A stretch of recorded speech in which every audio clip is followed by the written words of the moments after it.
bu ne Sénégal neex na ñun Ndar bu neexee la ñuy wax Sénégal neex na kon bu ñu fi nekkee ay jeunes bokk vision bokk réalité très franchement nga yëkkati ay jéego téléphone bi rek wax naa la ko mënoon na doy nga yëkkati ñëw pour toog wax loolu dañuy def lu ñu kontaan ci di la dalal jàmm et puis bettuñu aussi venant de vous parce que bi ma joxtaan ak ñenn ñi doyen Adama xam naa ni kenn du la ko présenté moom ci conseiller technique yi la bokk bi ma ko waxee mun ma jarbaatam nga ma xam ne noonu nga mën a mel le reste bon yàlla nañu yàlla may ñu eggaleeg suñu sago élection yu ñu sumb yàlla def ci jàmm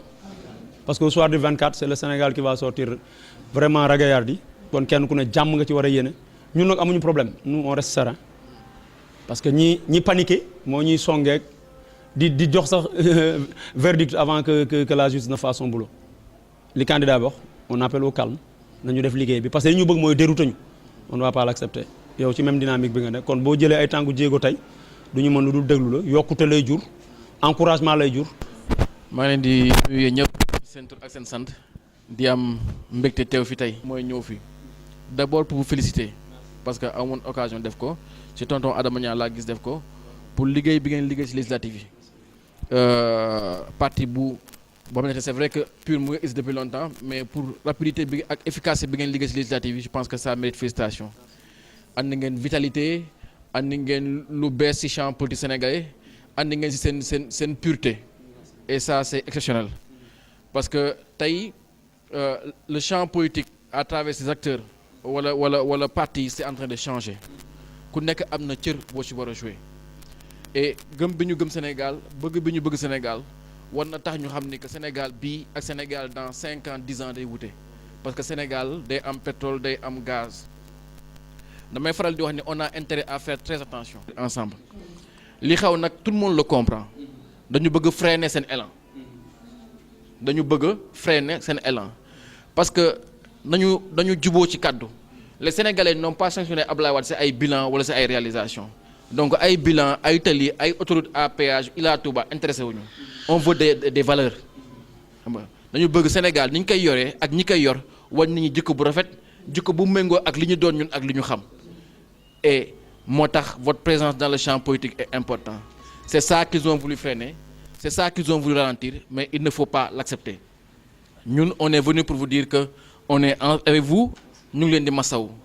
ni ñu def seen équipe bi keroog ñun moom lañ ñu def am na 3 jeunes yu ànd ak Barthélémy Dias dañ leen njëkk jàpp ne dafa am ko ñu agressé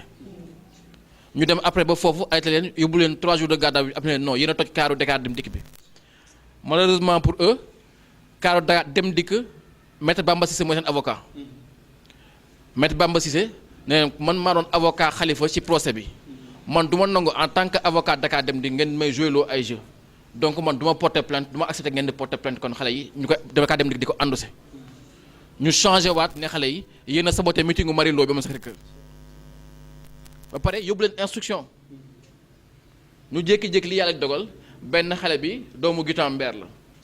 bi ñu yégee ni doom dañ ko jàpp mu def malaise bi leen defee garde à vue au bout de 8 jours mu mujj gaañu Guitan Mber ñëpp xam nañ ko léegi ñu mujj libéré xale bi ne ko yow gars témoin nañu yow nga doon àtte ce qui n'a rien à voir ak premier PV bi ñu def mais c'était pour affaiblir Barthélémy Dias parce qu'ils savent que su Barthélémy génnee il va porter la campagne à Dakar pour mettre beaucoup plus de dynamisme donc il fallait le faire ne ñu arrêter 3 jeunes c'est exactement ce qu'ils sont en train de faire avec vous mais il faut pas l'accepter il faut continuer c'est difficile ànd ak ay doomu njàmbur tey ñu téye leen nga continuer mais le plus important c'est que équipe bi ku nekk na nga def li nga war def. Sénégal ne sera plus Sénégal d'avant on sera beaucoup plus exigeant beaucoup plus sérieux et beaucoup plus regardant sur ce qui se fait dans le pays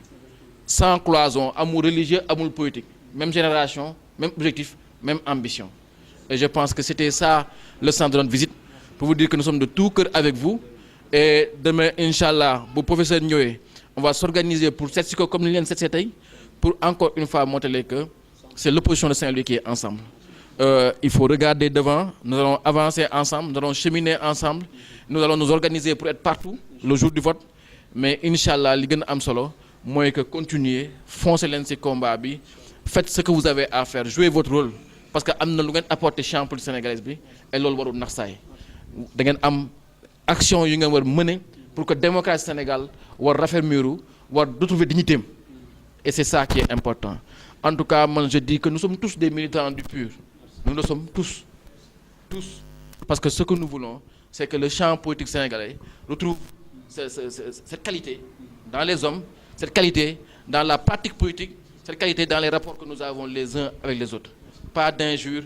pas d'exubérance inutile, pas d'arrogance, de la simplicité,